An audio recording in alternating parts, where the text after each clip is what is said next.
പ്രണയതീർത്ഥം ഭാഗം 16. രാത്രി ഭക്ഷണം കഴിക്കാൻ ദേവു വിളിച്ചിട്ടും അപ്പു വന്നില്ല. അതിന് കാരണം സുധ കഴിക്കാൻ വരുന്നില്ല എന്ന് പറഞ്ഞത് തന്നെയായിരുന്നു. താൻ കാരണമാണല്ലോ അവർ പട്ടിണി കിടക്കുന്നത് എന്ന ചിന്ത അവളെ വല്ലാതെ അലട്ടിയിരുന്നു. അതിനാൽ അവൾ മുറിയിൽ തന്നെ ഇരുന്നു. ഒപ്പം ജീവയും അവളെ കഴിക്കാൻ നിർബന്ധിച്ചുകൊണ്ട് അടുത്തു തന്നെയുണ്ട്. പെട്ടെന്നാണ് മുറിയുടെ വാതിൽ ആരോ മലർക്കെ തുറന്നത്. "നീ എന്താ ഭക്ഷണം കഴിക്കുന്നില്ലേ?" ജയയുടെ കനിപ്പിച്ചുള്ള ചോദ്യം വന്നതും അപ്പു ഒന്ന് ഞെട്ടി അവനെ നോക്കി. "എന്നോടാ ചോദിച്ചത്?" "ആ, കഴിക്കാം."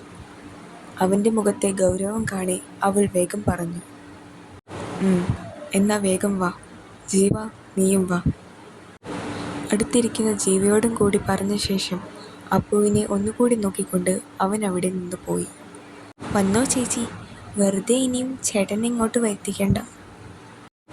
ജീവ പറഞ്ഞതും ഇപ്പോഴുണ്ടായ അവൻ്റെ മുഖത്തെ ദേഷ്യമോർക്കെ അവൾ വേഗം തലയാട്ടി സമ്മതിച്ചു.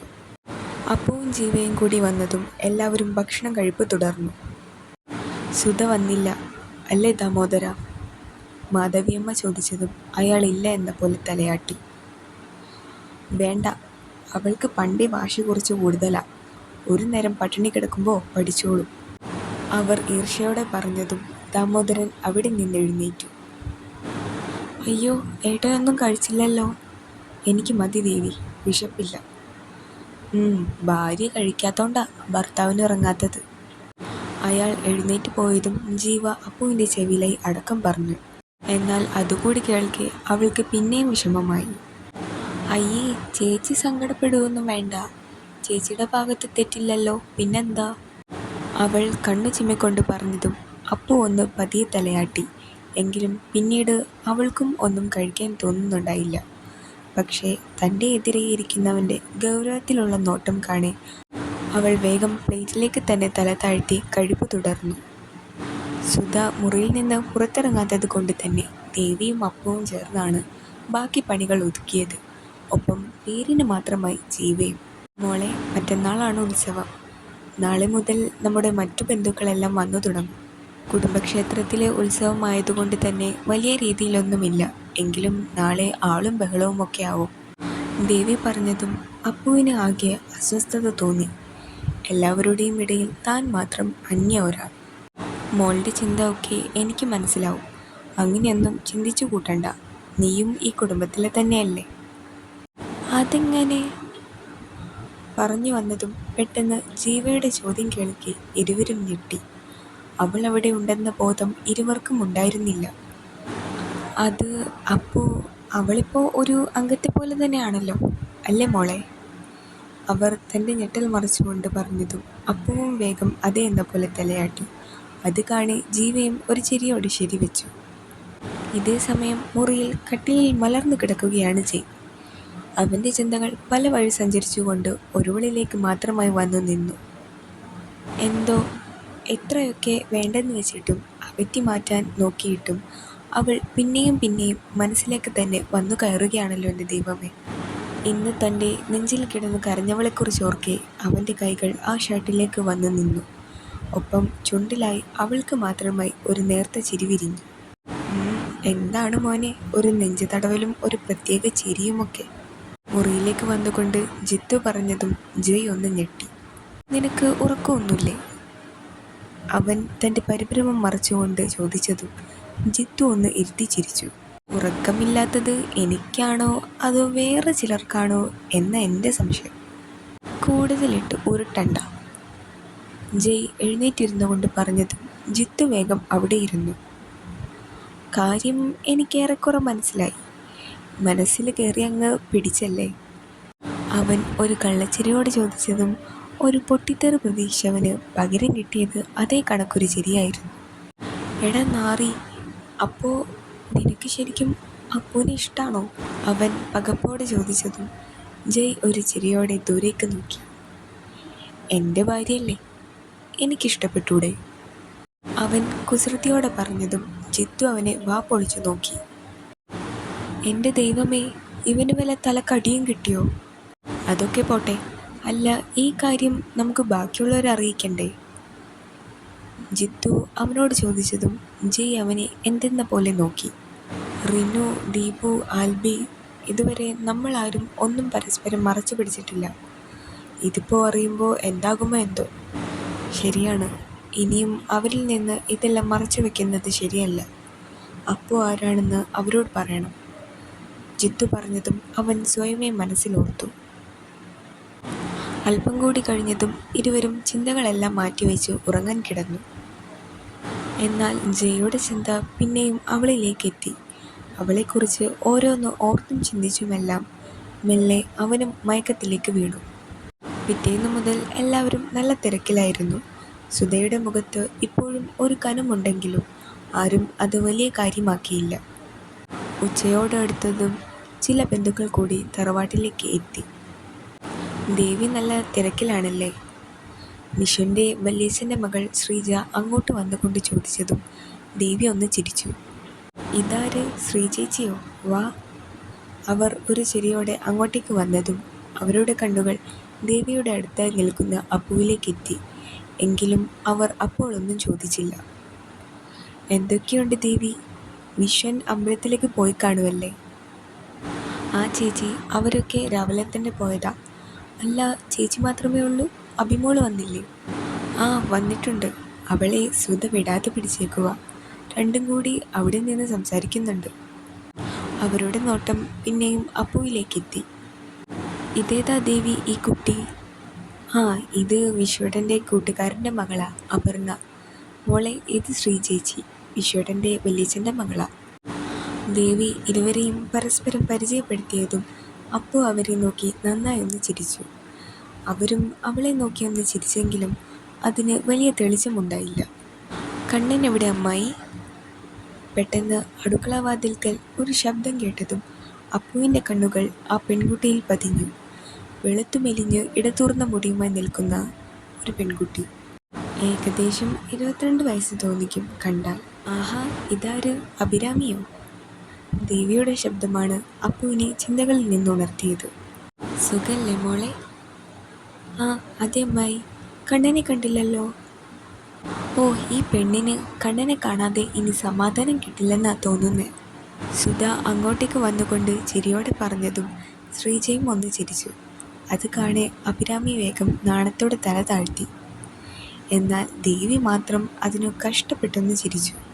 ഒപ്പം അടുത്തു നിൽക്കുന്ന അപ്പുവിനെ നോക്കുമ്പോൾ അവൾ വേഗം തിരിഞ്ഞു നിന്നുകൊണ്ട് തേങ്ങ ചിരകുന്നതാണ് കണ്ടത്. അല്ല, അരുൺ, അവൻ വരില്ലേ? ദേവി വിഷയം മാറ്റാൻ എന്ന പോലെ വേഗം ചോദിച്ചു. അവൻ ഇങ്ങനെയുള്ള കാര്യങ്ങളിലൊന്നും താല്പര്യമൊന്നുമില്ലെന്ന് നിങ്ങൾക്കറിയാലോ. എങ്കിലും വരാൻ പറഞ്ഞിട്ടുണ്ട്, വന്നാലായി, അത്ര തന്നെ. ശ്രീജ പറഞ്ഞതും ദേവി അതിനൊന്ന് തലയാട്ടി. ശ്രീജയ്ക്കും ഭർത്താവ് രവിക്കും 2 മക്കളാണ്. മൂത്തവൻ അരുൺ, കണ്ണൻ്റെയും ജിത്തുവിൻ്റെയും പ്രായം. ഇളയവൾ അഭിരാമി, ഇപ്പോൾ PGക്ക് ചേരാൻ നിൽക്കുന്നു. എല്ലാവരും ഓരോന്ന് സംസാരിക്കുന്നതിൻ്റെ ഇടയിലാണ് ജയ് അവിടേക്ക് വന്നത്. അമ്മേ. അവൻ അകത്തേക്ക് വന്നതും അഭിരാമി വേഗം തൻ്റെ മുടിയൊന്ന് നേരെയാക്കി ഒന്നുകൂടി നിവർന്നു നിന്നു. ഇതേ സമയം എല്ലാവരെയും അടുക്കളയിൽ കണ്ടതും അവനൊന്ന് ഞെട്ടി. കണ്ണാ, ഞങ്ങളൊക്കെ വന്നിട്ടുണ്ട് കേട്ടോ. ശ്രീജ അവനെ നോക്കി ഒരു ചിരിയോടെ പറഞ്ഞതും അവൻ ഒന്ന് വെറുതെ ചിരിച്ചു. അമ്മേ, പൂജയ്ക്ക് വേണ്ട സാധനങ്ങൾ എവിടെയാണ് എടുത്തു വെച്ചിരിക്കുന്നത്? അത് ഞാൻ പൂജാമുറിയിലെ ഷെൽഫിലാണ് വെച്ചിരിക്കുന്നത്. നിൽക്കേ. അപ്പു മോളെ, നിനക്കറിയില്ലേ ആ ഷെൽഫ്? അവനൊന്ന് ചെന്ന് എടുത്തു കൊടുക്ക്. ദേവി വേഗം പറഞ്ഞതും ജയയുടെ കണ്ണുകൾ ഒന്ന് വിടർന്നു. രാവിലെ മുതൽ തിരക്കായിരുന്നതുകൊണ്ട് അവളുടെ തലവട്ടം കാണാൻ അവന് കഴിഞ്ഞിരുന്നില്ല. അപ്പുവും ഒരു നിമിഷത്തെ പകപ്പിന് ശേഷം വേഗം തലയാട്ടി. എന്നാൽ ഇതൊന്നും കണ്ടു നിന്ന 3 ജോഡി കണ്ണുകൾക്ക് തീരെ ദഹിക്കുന്നുണ്ടായിരുന്നില്ല. പ്രത്യേകിച്ച് അഭിരാമിക്ക്. ഇത്രയൊക്കെ താൻ ഒരുങ്ങിക്കെട്ടി വന്നിട്ടും അവൻ തന്നെ പേരിനു പോലും ഒന്ന് നോക്കിയില്ല എന്നത് അവളെ വല്ലാതെ ചൊടിപ്പിച്ചു. ഒപ്പം അവളുടെ ശ്രദ്ധ അപ്പോഴാണ് അവിടെ നിന്നിരുന്ന അപർണയിലേക്ക് എത്തിയത്. യാതൊരുവിധ ചമയങ്ങളും ഇല്ലാതെ തന്നെ നല്ല ഐശ്വര്യം തുളുമ്പുന്ന മുഖം. അവളുടെ ഉള്ളിൽ വല്ലാത്തൊരു അസൂയ നിറഞ്ഞു. അപർണ, വാ, എടുത്തതാ. അത്രമാത്രം പറഞ്ഞുകൊണ്ട് അവൻ വേഗം അവിടെ നിന്ന് പുറത്തേക്കിറങ്ങി. അപ്പവും ദേവിയെ ഒന്ന് നോക്കിക്കൊണ്ട് അവിടെ നിന്ന് പുറത്തേക്ക് പോയി. പൂജാമുറിയുടെ ഷെൽഫിൽ എന്നല്ലേ പറഞ്ഞത്? തൻ്റെ പിന്നിലായി വരുന്നവളെ ഒന്ന് പാളി നോക്കിക്കൊണ്ട് അവൻ ചോദിച്ചതും അവൾ അതേ എന്ന പോലെ തലയാട്ടി. ഇരുവരും മുറിയുടെ അടുത്തെത്തി. അപ്പു അകത്തേക്ക് കയറാനാഞ്ഞതും ജയ് അവളുടെ കയ്യിൽ പിടിച്ചു നിർത്തി. നീ എന്താ, കുളിച്ചില്ലേ? ആ, കുളിച്ചല്ലോ. പിന്നെന്താ ഈ പഴയ ചുരിദാർ ഇട്ടിരിക്കുന്നേ? അവൻ അവളെ ഒന്നൊഴിഞ്ഞു നോക്കിക്കൊണ്ട് പറഞ്ഞതും അവൾ സ്വയമേ ഒന്ന് നോക്കി. ശരിയാണ്, എല്ലാവരും പുത്തൻ ഡ്രസ്സാണ് ഇട്ടിരിക്കുന്നത്. താൻ മാത്രമാണ് പഴയ ചുരിദാർ ഇട്ടിരിക്കുന്നത്. അത് കണ്ണേട്ട, ഞാനിതൊക്കെ എടുത്തുള്ളൂ.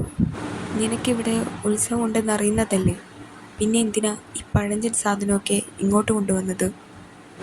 അത് ഉത്സവത്തിന് നല്ലൊരു ഹാഫ്സാരിയുണ്ട്, പക്ഷേ ഇന്ന് പ്രത്യേകിച്ചൊന്നുമില്ലാത്തത് കൊണ്ട് ഞാൻ അതിനു വേണ്ടി ഒന്നും എടുത്തില്ല. അവൾ തല താഴ്ത്തി പതിയെ പറഞ്ഞതും അവനൊന്ന് നിശ്വസിച്ചു. ഇന്ന് വൈകുന്നേരം ഒരു പൂജയുണ്ട്. അതിന് ഈ ചുരിദാർ ഇട്ടൊന്നും നിൽക്കണ്ട. ഒരു കാര്യം ചെയ്യ്, നീ എൻ്റെ കൂടെ വാ. നമുക്കൊന്ന് കവലയിലെ ടെക്സ്റ്റൈൽസിലൊന്ന് പോവാം. വലിയ കളക്ഷനൊന്നുമില്ലെങ്കിലും പുതിയത് നല്ല ഒന്ന് വാങ്ങാം. അവൻ എല്ലാം തീരുമാനിച്ച് ഉറപ്പിച്ചുകൊണ്ട് പറയുന്നത് കേൾക്കെ അപ്പു വാ പൊളിച്ചു നിന്നു. ഇനി എന്നെ വായി നോക്കി നിന്ന് സമയം കളയാതെ വേഗം അകത്ത് കയറി പൂജയ്ക്കുള്ള സാധനങ്ങൾ എടുത്തുകൊണ്ട് വാ. ഹാ, ചെല്ലൻ്റെ ഭാര്യ. അവസാനം അവൻ അല്പം കുറുമ്പോടെ പറഞ്ഞതും അവൾ ഒരു നാണം കലർന്ന ചിരിയോടെ അകത്തേക്ക് നടന്നു. കണ്ണാ, നീ എങ്ങോട്ട് പോകുക? ഞങ്ങൾ ഒന്ന് പുറത്തു പോയിട്ട് വരാം. പുറത്തേക്കോ? അല്ല, ഇവളെന്തിനാ അതിന് നിൻ്റെ കൂടെ വരുന്നേ? സുധ അങ്ങോട്ട് വന്നുകൊണ്ട് ചോദിച്ചു. ഒപ്പം ശ്രീജയും അഭിരാമിയുമുണ്ട്. അത് അപർണയ്ക്കെന്തോ വാങ്ങണമെന്ന് പറഞ്ഞു. ഇവൾക്ക് എന്താ വാങ്ങാനുള്ളേ? എന്താണെങ്കിലും അത് അപ്പച്ചിയെ അറിയിക്കണം എന്നുണ്ടോ? അവൻ ഗൗരവത്തിൽ ചോദിച്ചതും സുധ പുച്ഛത്തോടെ തല വെട്ടിച്ചു. അമ്മേ, ഞങ്ങൾ പോയിട്ട് ഇപ്പോൾ തന്നെ വരാം. ആ പിന്നെ ജിത്തുവിനെ ഞാൻ വിളിച്ചിട്ടുണ്ട്. അവനിപ്പോൾ വരും. അങ്ങനെയാണെങ്കിൽ ഈ സാധനങ്ങൾ അവൻ്റെ കയ്യിൽ കൊടുത്തു വിട്ടാൽ മതി. ജയ് തൻ്റെ കയ്യിലെ വസ്തുക്കൾ ദേവിയുടെ കയ്യിൽ ഏൽപ്പിച്ചുകൊണ്ട് പറഞ്ഞതും അവർ ഒരു പുഞ്ചിരിയോടെ തലയാട്ടി. അപ്പം ചേച്ചി, ഞാനും വരട്ടെ നിങ്ങളുടെ കൂടെ? ജീവ വേഗം അവളുടെ അടുത്തേക്ക് വന്നുകൊണ്ട് ചോദിച്ചതും ജയ് വേഗം അവളെ അപ്പുവിൻ്റെ അടുത്ത് നിന്ന് പിടിച്ചു മാറ്റി. നീ വരണ്ട. നീ വന്നാൽ അരമണിക്കൂറിൽ കഴിയേണ്ട കാര്യം 2 മണിക്കൂറാവും. ഇപ്പോൾ അതിനുള്ള സമയമില്ല. അതുകൊണ്ട് ഏട്ടൻ്റെ മോളെ പിന്നെ കൊണ്ടുപോവാം. അവൻ പറഞ്ഞതും അവൾ മുഖം വീർപ്പിച്ചു അവനെ നോക്കി. ശേഷം ഇരുവരും പുറത്തേക്കിറങ്ങി. എന്താ സുധ ഇത്? കണ്ണൻ എന്തിനാ ആ പെണ്ണിനിങ്ങനെ കൊണ്ടുപോകുന്നേ? എനിക്കറിയില്ല എൻ്റെ ശ്രീ ചേച്ചി. ഇവിടിപ്പോൾ നമ്മളെക്കാളും അധികാരം അവൾക്കാ. ഹാ, തലയിൽ കയറ്റി നടക്കാൻ ഓരോരുത്തരുണ്ടല്ലോ, പിന്നെ പറഞ്ഞിട്ട് കാര്യമില്ല. അടുത്തു നിൽക്കുന്ന ദേവിയെ ഒന്ന് പാളി നോക്കിക്കൊണ്ടാണ് അവരത് പറഞ്ഞത്. എന്നാൽ അഭിരാമിയുടെ മുഖം വല്ലാതെ വലിഞ്ഞു മുറുകിയത് മാത്രം അവരാരും കണ്ടില്ല. ജയും അപ്പുവും പുറത്തേക്ക് വന്നതും ജിത്തുവിൻ്റെ ബുള്ളറ്റ് അങ്ങോട്ടെത്തിയതും ഒരുമിച്ചായിരുന്നു. എന്താടാ, എന്തിനാ പെട്ടെന്ന് ഇങ്ങോട്ട് വരാൻ പറഞ്ഞത്? ജിത്തു ചോദിച്ചതും അവൻ കാര്യമെന്തെന്ന് അവതരിപ്പിച്ചു. എല്ലാം പറഞ്ഞു കഴിഞ്ഞതും ജിത്തുവിൻ്റെ മുഖത്ത് ഒരു കള്ളച്ചിരി വിടർന്നു. എങ്കിലും അവൻ അത് വേഗം തന്നെ മറച്ചു പിടിച്ചു. ഇതിനാണല്ലേടാ നീ എന്നോട് എത്രയും പെട്ടെന്ന് വീട്ടിലേക്ക് വരാൻ പറഞ്ഞത്, അല്ലേ? അവൻ ഇരുവരെയും ഇരുത്തി നോക്കിക്കൊണ്ട് ചോദിച്ചതും അവനൊന്ന് പരുങ്ങി. എന്നാ ഒരു കാര്യം ചെയ്യാം, ഇവൾക്ക് ഡ്രസ്സ് എടുത്താൽ പോരെ? ഞാൻ അവളെയും കൊണ്ടുപോയി എടുത്തിട്ട് വരാം. നീ നേരെ അമ്പലത്തിലേക്ക് വിട്ടോ. എന്നെക്കാളും നിന്നെയാ അവിടെ കൂടുതൽ ആവശ്യം. ജിത്തു അവനെ ഒന്ന് ചൊറിയാനെന്ന പോലെ മനഃപൂർവ്വം പറഞ്ഞതും ജയ് അവനെ കൂർപ്പിച്ചു നോക്കി. എടാ നാറി, ഈ നേരത്തെ നിന്റെ പരട്ട സ്വഭാവം കാണിച്ചാലുണ്ടല്ലോ, എടുത്ത് ഭിത്തിയിൽ കയറ്റി ഞാൻ. എൻ്റെ ഭാര്യയ്ക്ക് ഡ്രസ്സ് എടുക്കാൻ എനിക്കറിയാം.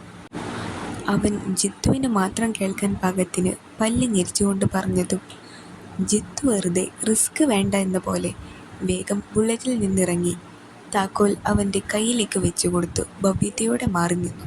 അയ്യോ കണ്ണേട്ട, നമ്മൾ ഇതിലാണോ പോകുന്നേ? അപ്പു പെട്ടെന്ന് സുബോധം വന്നതുപോലെ ചോദിച്ചതും അവൻ അതിലിരുന്നു കൊണ്ട് അവളെ നെറ്റിച്ചുളിച്ചു നോക്കി. കണ്ടിട്ട് പിന്നെ നിനക്ക് എന്താ തോന്നുന്നേ? അവൻ്റെ ചോദ്യം വന്നതും അവൾ പിന്നെ ഒന്നും മിണ്ടാതെ അതിൻ്റെ പിന്നിലേക്ക് കയറിയിരിക്കാൻ ശ്രമിച്ചു. ആദ്യമായാണ് ബൈക്കിൻ്റെ പിന്നിൽ കയറുന്നത്. അതിൻ്റേതായ ഒരു ബുദ്ധിമുട്ട് അവൾക്ക് തോന്നിയെങ്കിലും ജയ് ശാന്തമായി തന്നെ ക്ഷമയോടെ ഇരുന്നതും അവൾ ഒരുവിധം അതിലേക്ക് കയറിയിരുന്നു. പോവാം, അവൻ പിന്നിലേക്ക് നോക്കിക്കൊണ്ട് ചോദിച്ചതും അവൾ ശരിയെന്ന പോലെ തലയാട്ടി. എന്നാൽ അവളുടെ പേടിച്ചരണ്ടുള്ള ഇരിപ്പ് കാണി സത്യത്തിൽ അവന് ചിരി വന്നു. എങ്കിലും അവനത് പുറത്ത് കാണിക്കാതെ അങ്ങനെയിരുന്നു. ദേ, ഇവിടുത്തെ റോഡെല്ലാം ഒരു വഴിക്കാണ്. വേണൽ പിടിച്ചിരുന്നു, അവസാനം നിലത്ത് കിടക്കരുത്, അവൻ അവളെ ഇടം കണ്ണിട്ട് നോക്കിക്കൊണ്ട് പറഞ്ഞതും അവൾ വേഗം തൻ്റെ ഒരു കൈകൊണ്ട് അവൻ്റെ ചുമലിൽ പിടിച്ചു അല്പം കൂടി ചേർന്നിരുന്നു. എന്നാൽ ആ ഒരു നിമിഷം മാത്രം ആർക്കും മനസ്സിലാകാത്ത വിധം അവൻ്റെ ചുണ്ടിൻ്റെ കോണൊന്ന് വിടർന്നു. താൻ ആഗ്രഹിച്ചത് നേടിയെടുത്ത ഒരുവൻ്റെ വിജയച്ചിരി. തുടരും.